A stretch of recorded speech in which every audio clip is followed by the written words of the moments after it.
हा आपण गेल्या वर्षभरात पाहिलं, कोण कॅन्टीनच्या मुलांना जाऊन ठोसे मारतायत, कोण हात म्हणजे अर्ध नग्न खाली उतरून मारामाऱ्या करतायत, कोण बॅगाच्या बॅगा म्हणजे आम्हाला सांगता खोके बोलू नका, तर आम्ही म्हणायचं आता भरलेल्या बॅगा, खोक्यांसारख्या भरलेल्या बॅगा त्याचं लक्ष्मी दर्शन दाखवतायत.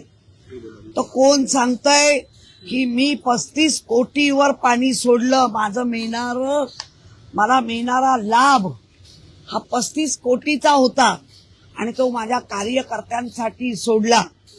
मला तुमच्या माध्यमातून सांगायचंय, जर कार्यकर्त्यांसाठी 35 कोटी सोडले आहेत तर जरा कार्यकर्त्यांची कौलं चेक करा, काही सोन्या बिन्याची घातली आहेत का. कारण कार्यकर्ता भाग्यशाली आहे म्हणायचा. काही थापा मारतायत आणि आता तर काय कॅप्टननी सगळ्यांना कॅप्टनशिप देऊनच टाकली. काय काय दिलंय लाभ, कुठला लाभ दिला तो आता कॅप्टनच सांगू शकतो. आणि आलेले व्हिडिओज, कारण त्या आलेल्या व्हिडिओवर पण आता बंदी घातलीच पाहिजे.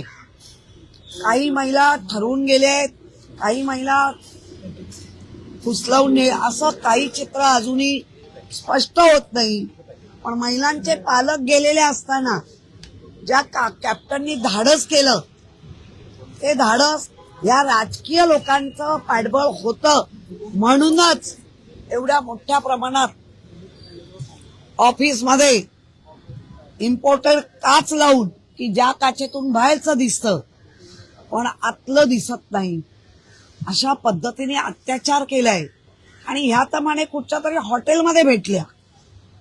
तर कॅप्टन काय वृत्तीचा माणूस, तुमचं वय काय, तुम्ही काय करताय, तुम्ही कुठल्या मंत्रिपदासाठी काय करताय, काय काय वयाचं आपल्या पदाचं काय भान आहे की नाही. ताई, काल सभागृहामध्ये